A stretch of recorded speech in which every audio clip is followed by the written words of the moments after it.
వస్తుంది జనాల మధ్య నుంచి.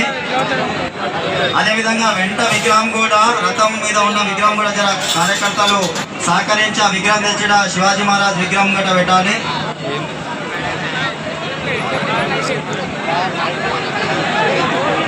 ఆ డీజే సౌండ్ మైక్ కూడా ఇక్కడ ఇవ్వాలి జర, దయచేసి కార్యకర్తలు ఎవరంటే ఇక్కడ మైక్ ఇచ్చేసారు జర.